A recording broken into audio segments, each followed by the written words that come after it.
Si on regarde l'évolution de la situation à partir du début de l'infection jusqu'à la phase SIDA, on va voir ici le virus c'est en rouge et les CD4 c'est en vert.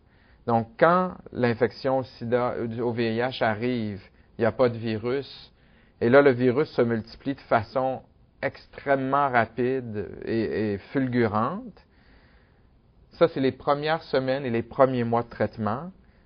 Quand on voit que le virus augmente, c'est sûr qu'il va attaquer le système immunitaire et on va voir les CD4 baisser.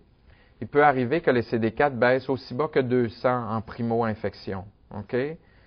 Maintenant, les anticorps, ils vont finir par se développer, les anticorps contre le VIH, puis le système immunitaire va réussir à en détruire une partie. Donc, le virus va rebaisser, puis le système immunitaire va remonter, puis se maintenir un certain nombre de mois ou d'années avant d'arriver à l'étape SIDA comme tel. Et avec le temps, le système immunitaire va s'affaiblir et le virus va reprendre le dessus. Ça correspond ça à 4 étapes de la maladie. La primo-infection, l'infection asymptomatique, qui est cette période-là ici, l'infection symptomatique qui est un peu plus tard dans l'évolution, et la phase SIDA. Donc la primo-infection, c'est au moment où les gens attrapent le virus, ils vont développer beaucoup de virus, mais ils peuvent aussi manifester des symptômes qu'on appelle des symptômes de primo-infection. Il y a beaucoup des symptômes que vous avez mentionnés aujourd'hui qui ressemblent à beaucoup d'autres maladies. Okay? Alors, c'est pas toujours évident de le diagnostiquer, puis il y a plusieurs des individus qui ont été infectés, qui ont eu des symptômes, mais qui ont plus ou moins reconnu comme étant la grippe ou d'autres choses, puis ça va passer comme si c'était une grippe.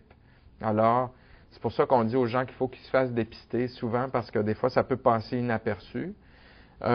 Mais cette phase-là est extrêmement importante pour toutes sortes de raisons, parce qu'elle peut rendre les gens malades, mais aussi le virus peut se transmettre facilement. La phase asymptomatique va durer souvent plusieurs années. Il ne se passe absolument rien, mais avec le temps, le système se dégrade et on arrive à la phase symptomatique. C'est souvent quand les CD4 sont en bas de 400. Il peut y avoir des manifestations, comme vous avez dit tantôt, les champignons dans la bouche, ça peut être de la fatigue, ça peut être de la diarrhée, des ganglions encore. On va parler beaucoup d'infections opportunistes. C'est sûr que les patients séropositifs peuvent avoir n'importe quelle infection comme tous les individus, des grippes, des rhumes, des pneumonies bactériennes, mais on va parler d'infections opportunistes quand on parle d'infections qui n'arrivent pas quand le système immunitaire est en forme. Okay? Il y a plusieurs maladies spécifiques, je vais vous en nommer quelques-unes, comme la pneumonie à pneumocystis carinii, le mycobacterium, la toxoplasmose qui va donner des abcès au niveau du cerveau.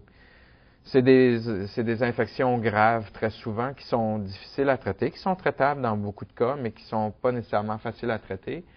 Et un des buts, c'est aussi de remonter le système immunitaire pour que le système s'en occupe. Quelqu'un, par exemple, qui a un bon système immunitaire, qui n'est pas malade, peut faire une toxoplasmose. Ça va lui donner de la diarrhée. Okay? Il va la guérir tout seul, il va la contrôler, mais cette bactérie-là va rester dans son sang. Puis quand les CD4 vont arriver en bas de 200, ça peut se manifester autrement avec, par exemple, des abcès au niveau du cerveau.